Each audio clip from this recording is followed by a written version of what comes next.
see you, great to be with folks who believe in prayer. And you give evidence of that by getting up this early. Well, I think it's a great time for the community to rally around our mutual convictions concerning prayer, foundations of our nation, the strength of our community, and the various components of the community as we try to include those in the structure of programming so that we do pray for those needs and for strength for those who serve in those needs. Well, the Hugh Burns Award was established in honor of Mr. Burns, who was a kind of a model citizen reaching across the spectrum of our community and involving himself in community activities, both what we might say from the secular side and from the Christian side. And Earl has done that throughout his career. He's been a people person no matter what he did or where he was, and has met need in so many people's lives, and perhaps offering flights and times of emergency to get a child somewhere or a family somewhere, as well as teaching and training and now investing through the Civil Air Patrol in young people. And then, as Dr. Snyder said, at his church, and then through the businesses that he's been involved in, particularly his long tenure with State Mutual Insurance. This is pretty good. Thank you.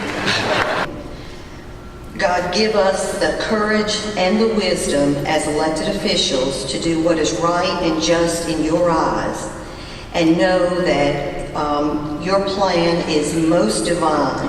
Our most gracious Heavenly Father, we come to Thee with thankful hearts for all the blessings in our lives and to petition Thee for divine guidance in our daily living.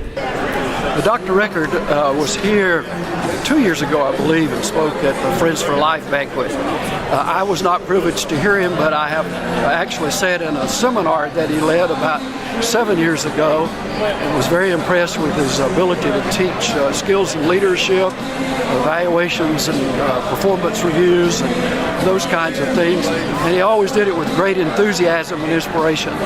So the majority of the folks on our committee had heard him, so I went along with them, and I wasn't disappointed.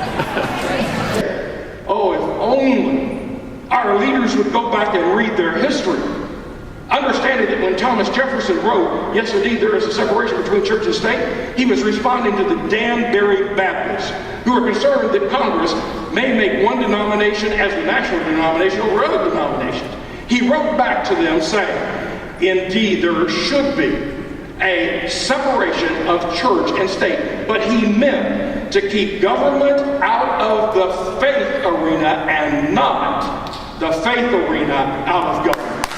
I think that we can never say we did not touch someone with the prayer offered in the name of Christ, but I think that we also need to use it as a reminder to include that as part of our everyday lives. And that was one point that I was trying to allude to there toward the end of the program.